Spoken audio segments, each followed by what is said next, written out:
Hello and welcome back to another episode of Butterfly Kisses, a journey of spiritual transformation. I am your host, Amy Gray-Cunningham, and today we have another fabulous guest as usual. Her name is Dr. Alison J, and she is a mind-body energy healer. She has founded the Vibrational Upgrade System, and she works in yoga, meditation, qigong, energy medicine, mind-body fitness, longevity, holistic health. Oh my God, what else does she not do?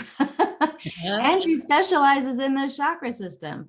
So I would love for you guys, and she's also an award-winning author of several different books. So we're going to talk a little bit about all of that as well. But I'd like for her to talk about channeling power, your power to live the life you really want, and how all that works out in our life today. So Dr. Alison, welcome to Hi, Kisses. Happy to be here. Yay. Thank you for joining us today. Honor. So tell us a little bit about you and how did you get started in energy medicine? I have always been having this sense of connection to something bigger than me and something mystical and something supportive and loving. Got it growing up in the woods, walking every day after school with my brother and on the weekends. And then like early teens, tween, started journal writing. Nobody suggested it to me. It wasn't a diary. I realized later on in retrospect, and even towards the end of my teen years, I was actually using it as a technique to connect in with my higher self. So in my intuitive voice. So I've always had this connection to something bigger than me and the voice that helps me connect to guidance that has my highest and best in mind. Early 20s, I started to meditate and reading the I Ching too, because I was living, I won't go into I probably should, you like stories. So I went into my bachelor's as a psych major, and third semester in, I was horrified basically that they were not teaching me what it means, how can I be the happiest, most thriving version of myself. That was, how I had approached it. Instead, I was learning about like only the hardwiring of the brain and about industrial application and HR management using psych. And so it was trying at that time to become a hard science. And I learned later. So yes, I do a lot. I have certification as a personal trainer. And one of the many things, that's the MindBody Fitness. And one of the aspects of that training has been additional certification as a behavioral change specialist. And that was just the last renewal for the personal training certification. And I learned that there's a field now in psychology called positive psychology. And it came about in the late 90s, early 2000s. But in my assessment of psychology, without ever knowing about positive psychology becoming a field a decade or so later, I assessed it wasn't positive enough. So it was limited, and I wanted the holistic way, because I had that sense of something bigger that is a loving force. And I didn't have the sense that, we have to break it all down and look at the badness of the mind and then look at how we use it to gain stuff in the workplace. So I ended up with a major in graduating in my bachelor's with English lit and then creative writing as the focus. Moved to San Francisco off the East Coast to go for my master's. While I waited to get the response about having submitted stories instead of taking the GREs for the creative writing masters in San Francisco, synchronistically, a political career came in, and I just hit my stride. It was protecting the environment, getting people elected to the state and California and federal Congress and president and governor that would not only vote yes to protect the environment, but would actually write legislation to do so. So for example, my first campaign, I was trained to then go and help support the candidate for. She is I helped get the first Latino woman elected to the California State Assembly. And she wrote a bill that preserved the last green space in LA Basin.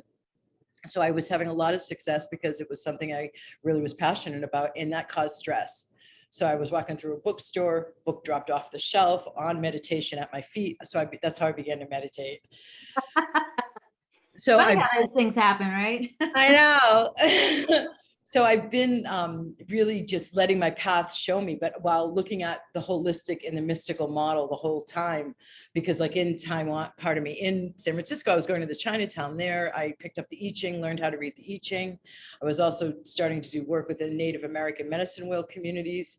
So once that election season ended, about 3 years in that political career, I went overseas backpacking for about 6 months. It wasn't my first time overseas. I was an exchange student in high school down in Venezuela at the time. So I had this sense of adventure and fun to life. Oh, that's awesome. Yeah, like I have this, I want to do everything possible. You know, I want to jump out of planes. I want to bungee jump, both of which I've done. I want to dance. I want to travel to all these cool places. Like, I just want to play. I'm in a body. I'm here on planet Earth. Let's do this. You know, let's have some fun here. So if you fast forward now, I came back to the States, got my master's. Now I was in Florida, which I am now on the West Coast of Florida, over the Gulf of Mexico, in public administration. And the focus was public policy to help with the environment. As I was graduating, I picked up my first energy medicine modality. But meanwhile, I had been teaching meditation at that point to adults in the community. So as I graduated with my master's and began to look for job placement, you know, I asked the question, where am I going to affect more change, in a local EPA or a federal EPA, inside the system or outside, like with a nonprofit, like I had worked with for the political career earlier. And I just did both avenues. No doors were opening. So I stepped back and reevaluated, knowing to read that as for what it was, to make the adjustment, because no doors were opening. I heard in my intuitive guidance, the market isn't ready to drop fossil fuels. If you want to affect change, do it one consciousness at a time. So I relied back on my bachelor's, went into the classroom and began running energy medicine and holistic health and wellness sessions alongside my classroom teaching career as a second revenue stream, because I was getting more trained in herbalism and in holistic health and wellness and more energy medicine. So fast forward 2.5 years, Saturday morning, I'm looking at my checkbook and before digital banking, and I wasn't pleased with what I was seeing. And I had this sense of like, you guys are gonna want, I'm expected to be in this sense of a cage for decades. This is what my life gonna look like in decades from now. No, I want fun. I want adventure. I want abundance. I want ease. This isn't okay.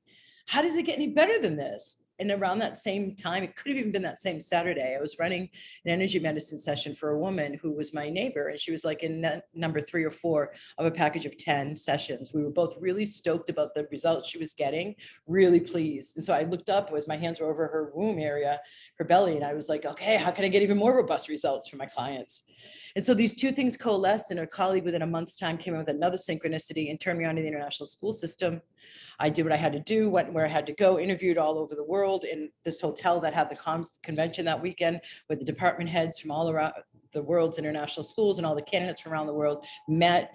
I had interviews with different school heads from different countries and different continents all throughout the weekend. My head was spinning, and I got job offers, and I chose Taiwan because I understood by that point, with the training I had that Asia, particularly the far Asia, India and the traditional Chinese, as they are able to be in Taiwan, had an understanding of how energy works that they still operate from today. It's not like the alchemists in the West where it went underground. It's still there. The society is still organized in many ways. And I went into this extensively in my first book, What If There's Nothing Wrong?, that I wrote as my dissertation in my last year in Taiwan at the traditional tea houses after work. I was an administrator too at this point. And after the gym, and so I ride my scooter downtown to this traditional tea house that was open all night long. And I was writing my dissertation, and I was led to talk about, if the West only understood that subtle energy is a science, and working with the consciousness is a science, and if we understood the value of that and how much power is within each of us, if we were to start doing that, understanding the science and using these techniques, we would have so much less suffering and so much more thriving in the West. And so I returned to the States in 2010 after a decade in Asia with that as my mission.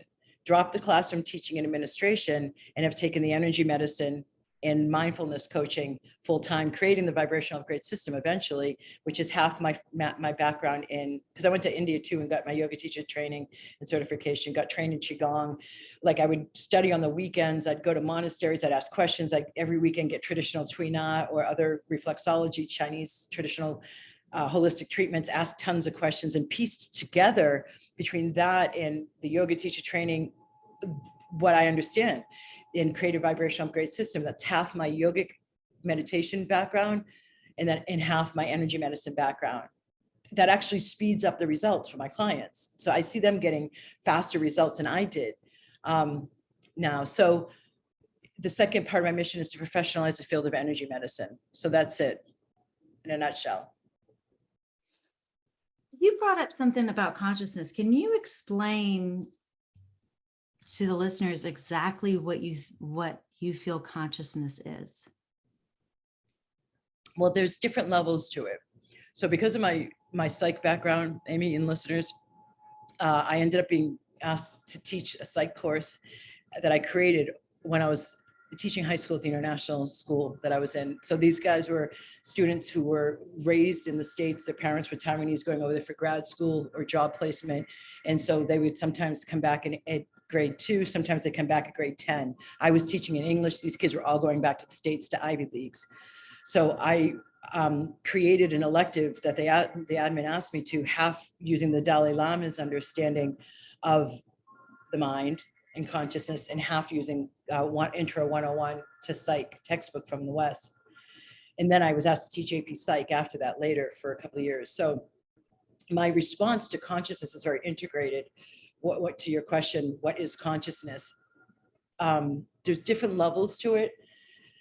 So there's the conscious mind, the unconscious, and the subconscious. And when we learn to work with flushing more of the back of the house consciousness, the unconscious and subconscious, to the frontal lobe or the front consciousness, which is, if we were meditating, these are the thoughts we hear. And it's only stats, and I went into this in my third book, Reasonable Dragons. Stats say 85% of our choices we're making every day are from our subconscious. From all the work I've done, Amy, I see it like tens of thousands of people at this point over decades of this work. I feel like it's more like 95% of the choices that people make on a day-to-day basis is out of habit. Meaning, driving. When you first learn to drive, you say, put the car in, right? You say the stuff out loud, right? Put it in reverse, blah, blah, blah. You don't do it anymore, right? Typically.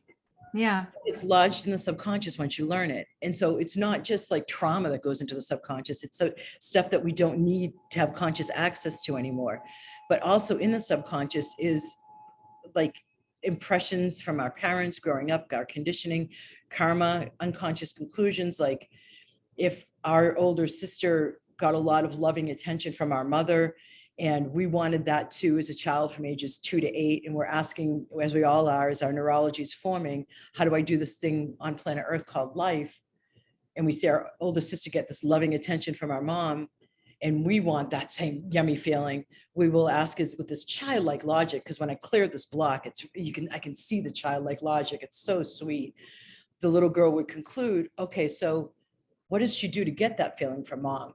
Look at her. She always seems to dress up and do her hair and wear ribbons and wear frilly socks. Mom smiles at that. I guess that's how I get that yummy feeling of attention and love. So that girl would then have lodged in her unconscious the conclusion of, in order to get loving attention, I need to dress up. And it would be very subtle, but it would ultimately become some kind of block that if the girl wants to go more casual, or maybe not wear makeup, or maybe not tend to her looks, she can't, because there's an unconscious conclusion that I get love from looking pretty. So clearing out this unconsciousness and subconsciousness, what I then do with the other half, that was the energy medicine half of vibrational upgrade system, is now help create new neurological pathways. Now that you have an opening where there was once a lockdown of energy from the conclusion, now that consciousness comes to the frontal lobe or the front consciousness, and you have access to it to now make a more conscious choice. So it then requires redirection to come off of the momentum that the mind has and a thought pattern has that's deeply entrenched. Even though the mind-body connection's been cut, the unconscious has been flushed to the surface. Now there's retraining with, okay, how do I make new choices to have that new behavior? So yeah, consciousness So is. how, Go ahead. how do you go about helping people make new choices? I do clearings and activations on my intuition. I have a nickname, Hawkeyes, and it wasn't really helpful for me in my 20s going into like dating because guys didn't like to be seen right through. But I tend to have a really ridiculously honed intuition. Like, I'm not sitting here reading you at all. I don't, and I train my practitioners, you don't like wide open go into a health food store and start reading people. You want to have it shut down for the appropriate times, So when I say that, I don't want anybody to go into alarm. But the intuitive guidance I get when somebody says, I want to work with you, I want to live up more to my potential, I get shown what's blocking them. And so then I start to run clearings on it, or hands-on, distant, or in person. I don't really do in-person one-on-ones anymore. Energy medicine or light sent into their system in a certain way that loosens up the locked down block in some kind of belief form, whether it was trauma, and somebody's then ends up with a conclusion of, I'm not safe, I have to be extra protective and keep hyperactive protection over myself, so they're in adrenal burnout. Or it's something else that, like I already gave the example of, I will clear with the light, and then as they get more access, now it's like I came home from I was doing clearings on myself, and I came home and put the key in my house, the front door, and realized, oh my God, that's a new thought. And so when I clear a blockage, it creates space for something else to come in. And then the retraining is needed to start a new neurological pathway that will start a new behavioral pattern that helps the person recognize, in the example I used earlier, I still get love even when I'm not wearing makeup and in jeans and dressed down. I know that might sound crazy to some of the listeners, but I've seen blocks like this, and they're very subtle. I'm not talking about the person is like overly made up or it's exaggerated only. I mean, it's very subtle, and it's just to give ourselves more freedom. And you were charged up about how do we embrace more of our power and come out of victim mode. And so this is in part what I mean by that, to make new choices, to be as free as possible, to make whatever choices are best in our highest and best. Is your cat? My dog. Oh, it's a dog. That's Charlie. Hi, Charlie. Charlie Bear. His tail's wagging right behind your left arm. It's fun.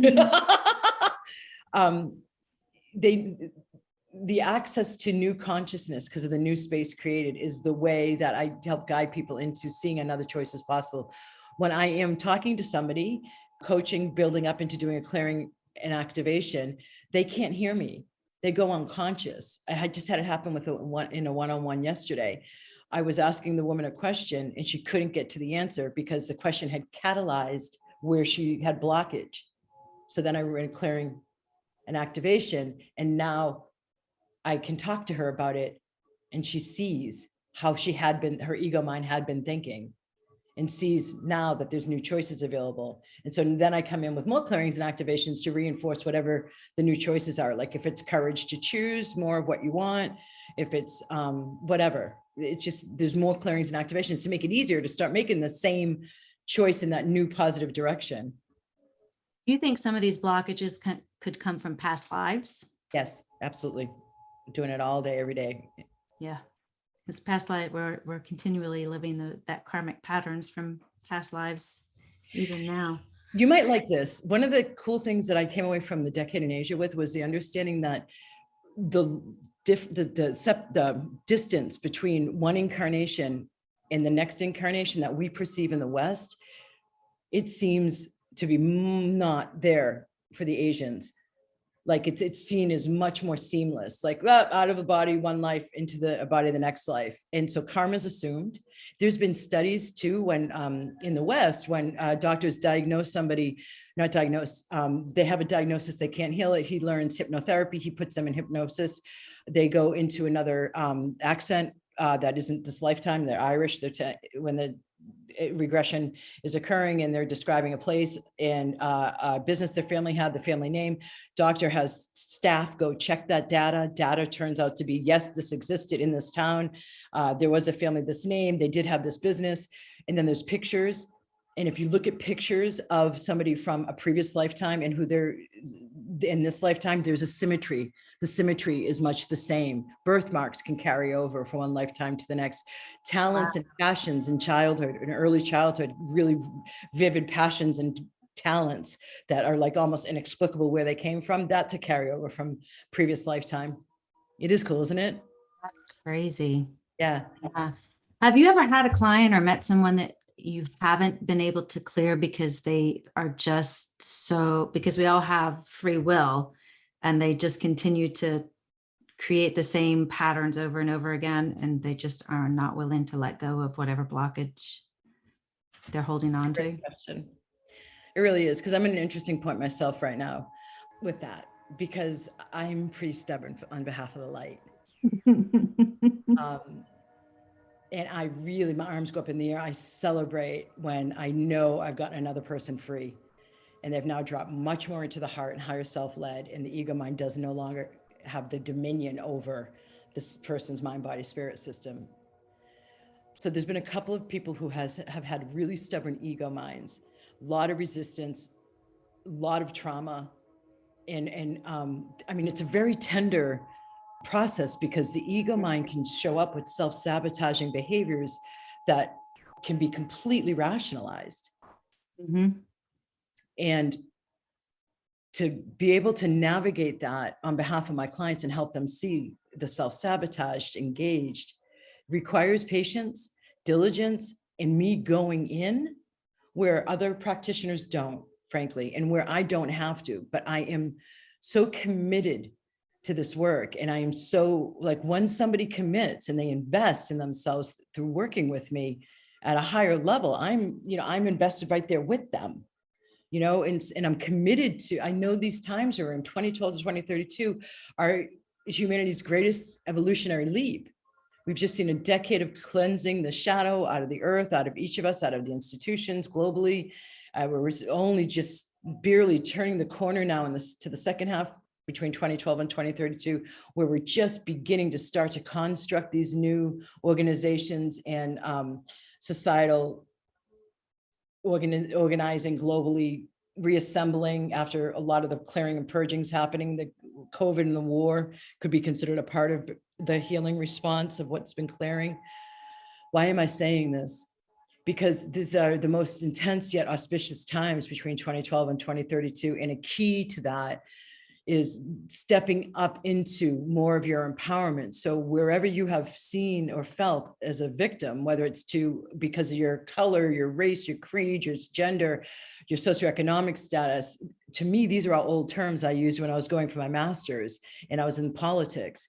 To me right now, it's every human being just elevating themselves, and all that stuff that you could blame as a very real excuse.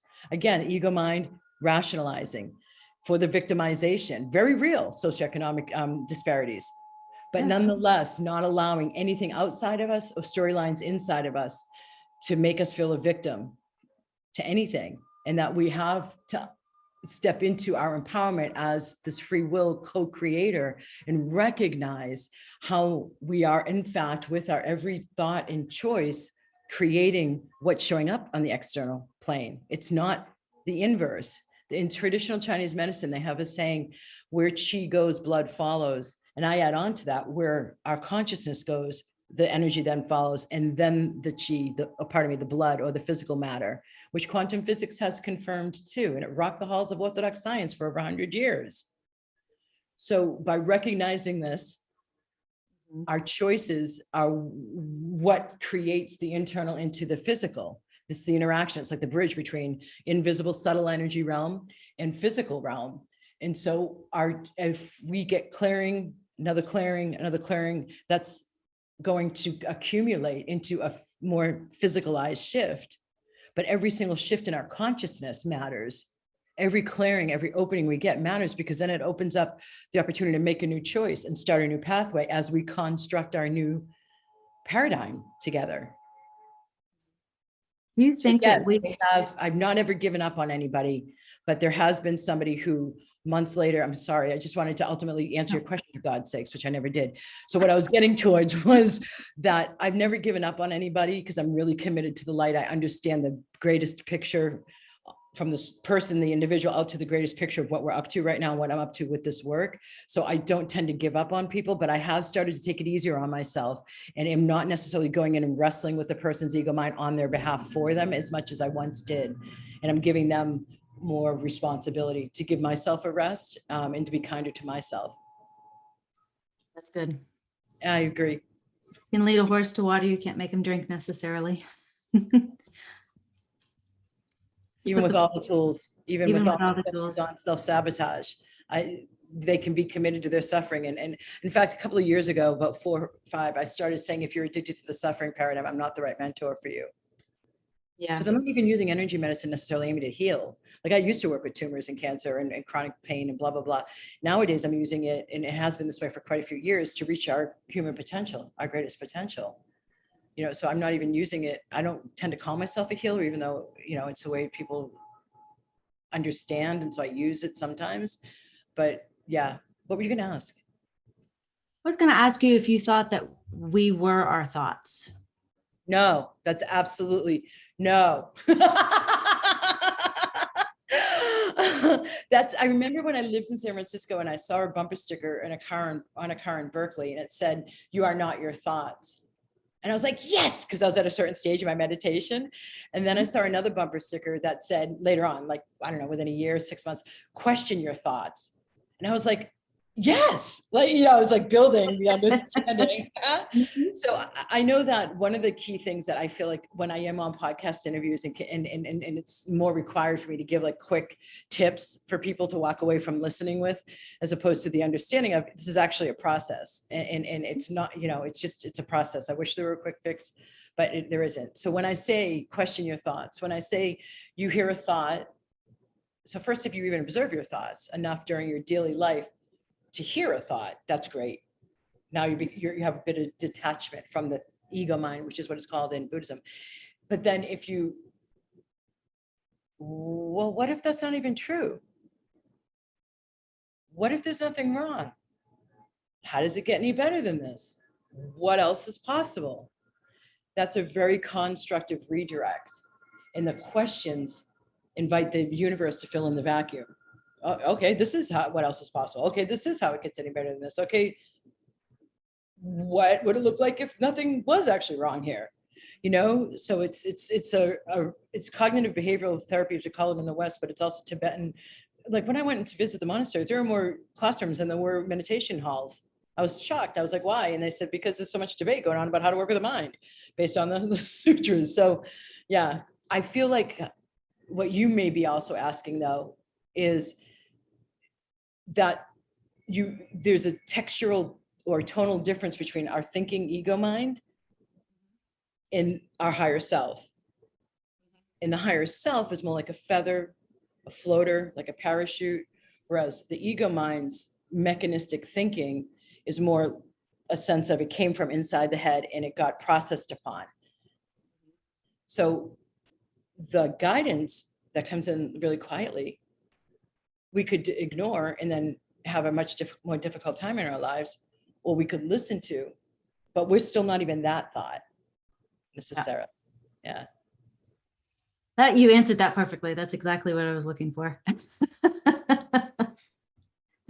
Well, I know that you have to wrap up here, so I wanted to ask you two more. I know time has just flown by here, so so 2 more questions. How can people find you? First of all, Vibrational Upgrade, free Facebook group, Vibrational Upgrade website, Alison 1L, J middle initial, KAY is last name. That's me on YouTube, and that's books on Amazon. Okay, perfect. I will also have that in the show notes. people. So you can go there and find Miss Dr. Alison here. And then also a question I ask all of my guests on the show at the end is, if you had an opportunity to speak with someone on a park bench, whether that person be alive or dead, who would it be? And what would you talk about for an hour? What a fun question. Isn't it great? I love hearing the answers. Not heard that version of it. Okay, she's fresh on my mind because yesterday was International Women's Day. And I know this could possibly be divisive. I'm doing it anyway because on the other side of divisive is unity. I love it. Hillary Clinton. Ooh. I would love to hear what she has to say about where she sees women going in the future. I would love to talk with her about, from the more spiritual perspective, the rebalancing that's happening right now between the divine feminine and the divine masculine. I got chills all over. Yeah. I met her husband in politics when I was working at, so I just never met her. Maybe we can have her and you on the podcast and we could talk all about that. That would be like a really awesome. I'm there, Amy. If you can do it, I'm there. I will. I'm going to put that out in the universe and we'll get Hillary. Okay, let's do it. She has a book that she wrote with her daughter. I don't know how, like within the last year or so and a half. Yeah, she does. Yeah. So I have a book. Here's my latest book, Dragon Master Creatrix. If you guys, that's pretty. Isn't that pretty? Thank you. Oh, I love that cover. Subtitles, Conversations with a Female Spiritual Teacher for These Times. And if you guys want to get started on experimenting with or experiencing the clearings and activations, on my website, vibrationalupgrade.com, there is under the Work With Me tab, look under programs. It's called Activate Your Magic. And it's the least expensive way to get in and access. And I've been thinking about raising the price the last year and a half because it's so much you receive, but I don't want to yet.